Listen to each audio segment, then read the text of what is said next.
حسرت موہانی سید فضل الحسن نام اور حسرت تخلص 1875 میں قصبہ موہان ضلع اناؤ اتر پردیش میں پیدا ہوئے۔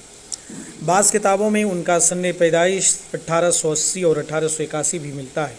وہ ایک کامیاب شاعر اور بے باک صحافی ہونے کے ساتھ ساتھ ایک سرگرم سیاستداں اور مجاہد آزادی بھی تھے۔ عربی فارسی کی ابتدائی تعلیم مکتب میں حاصل کی۔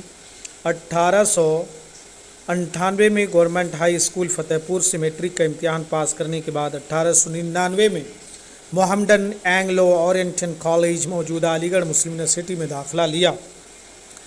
حسرت نے 12 سال کی عمر میں شعر کہنا شروع کر دیا تھا۔ 1903 کا سال حسرت کے زندگی میں بڑی اہمیت رکھتا ہے۔ اسی سال وہ اپنے باغیانہ خیالات کی وجہ سے کالج سے نکالے گئے۔ اب حسرت علی گڑھ کے محلہ رسل گنج میں کرائے پر مکان لے کر رہنے لگے۔ انہوں نے BA کا امتحان پاس کیا۔ اسی سال چچا زاد بہن نشاط النساء بیگم سے ان کی شادی ہوئی، جو ایک پڑھی لکھی باہمت حوصلہ مند اور مستقل مزاج خاتون تھی۔ 1903 ہی میں حسرت نے ایک علمی و ادبی رسالہ اردو معلّہ جاری کیا۔ یہ سلسلہ آخر عمر تک جاری رہا۔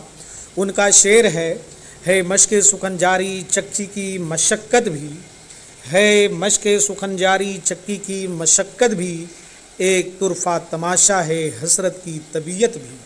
اردو معلّہ میں ادبی اور سیاسی دونوں مضامین شائع ہوتے تھے۔ اس پرچے نے اہل ہند خصوصاً مسلمانوں کی سیاسی بیداری میں اہم رول ادا کیا۔ حسرت موہانی نے اس کے ذریعے قومی اتحاد، سیکولرازم اور قابل آزادی کی آواز بار بار بلند کی۔ وہ آزادی کے متوالے تھے، اس سلسلے میں کسی مصلحت پسندی کو جائز نہیں سمجھتے تھے۔ انگریزی حکومت کی انہوں نے کھل کر مخالفت کی۔ وہ انڈین نیشنل کانگریس میں شامل ہو گئے۔ اپریل 1908 کے اردو معلّہ میں ایک مضمون کے اشاعت پر مقدمہ چلا۔ عدالت نے انہیں 2 سال قید بامشقت کی سزا سنائی اور 500 روپے جرمانہ بھی کیا۔ جیل میں حسرت نے کس طرح شب و روز گزارے، ان کے اس شعر سے اندازہ کیا جا سکتا ہے۔ کٹ گیا قید میں ماہ رمضان بھی حسرت، کٹ گیا قید میں ماہ رمضان بھی حسرت، گرچہ سامان سحر کا تھا نہ افطاری کا۔ قید سے رہائی کے بعد حسرت کے سیاسی خیالات میں اور شدت پیدا ہو گئی۔ اس زمانے میں سودیشی تحریک شروع ہو چکی تھی۔ اس تحریک کا مطلب تھا کہ اپنے ہی ملک کی بنی ہوئی چیزیں خریدی اور استعمال کی جائیں، بدیسی مال کا بائیکاٹ کیا جائے۔ انہوں نے کھدر کا استعمال بھی شروع کر رکھا تھا۔ عوام میں بھی سودیشی مال کے استعمال کو رائج کرنے کے لیے حسرت نے علی گڑھ کے محلہ رسل گنج میں ایک سودیشی اسٹور کھولا، جو کامیابی سے چلا۔ 1920 میں حسرت علی گڑھ کو خیر آباد کہہ کر کانپور آ گئے اور یہاں بھی ایک سودیشی اسٹور قائم کیا۔ حسرت موہانی کے مزاج میں سادگی بہت تھی۔ ان کے لباس اور رہن سہن کو دیکھ کر گمان بھی نہیں ہو سکتا تھا کہ وہ بلند پایا شاعر، ادیب اور سیاستداں ہیں۔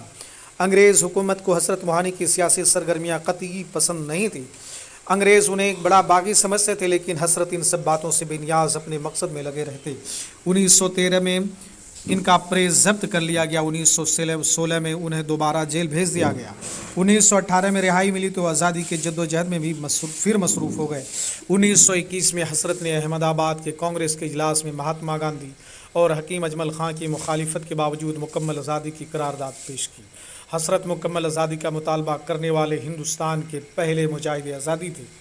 حسرت موہانی کو تیسری بار 22 اپریل 1922 کو 2 سال کے لیے جیل بھیجا گیا۔ 1924 میں رہا ہوئے تھے۔ کانگریس کے بجائے مسلم لیگ اور کمیونسٹ پارٹی سے ناطہ جوڑ لیا۔ 1942 میں حسرت مسلم لیگ کے نمائندے کی حیثیت سے کانپور سے UP اسمبلی کے ممبر چنے گئے اور پھر پارلیمنٹ کے ممبر ہوئے۔ ہندوستان کا آئین مکمل ہوا تو حسرت نے اس پر دستخط کرنے سے یہ کہہ کر انکار کر دیا کہ یہ ان کے خوابوں کی تعبیر نہیں ہے۔ حسرت موہانی کی سیرت اور کردار کا اندازہ ان چند واقعات سے کیا جا سکتا ہے۔ ایک مرتبہ کانپور کے ایک سوداگر جو حسرت سے عقیدت رکھتے تھے، ان سے ملنے آئے تو دیکھا کہ وہ کچھ لکھ رہے ہیں۔ یہ سلام کرنے کے بعد شکستہ بوریے پر ادب کے ساتھ بیٹھ گئے۔ حسرت لکھتے جاتے اور بیچ بیچ میں ان سوداگر سے بھی بات کرتے جاتے۔ حسرت کی پشت پر ایک پھٹا پرانا پردہ لٹک رہا تھا۔ وہ پردے کے پیچھے سے کچھ نکالتے اور منہ میں رکھ لیتے اور ڈیسک پر رکھی گڑ کی ڈلی سے تھوڑا گڑ کھا لیا کرتے۔ سوداگر صاحب خاموشی سے دیکھتے رہتے۔ جب ضبط نہ ہوا تو عرض کی، آپ کیا کھا لیتے ہیں؟ کچھ خادم کو بھی عطا ہو۔ حسرت نے پردے کے پیچھے سے مٹی کی ہانڈیاں نکالی جس میں سوکھی روٹیاں پانی میں بھیگی ہوئی تھی۔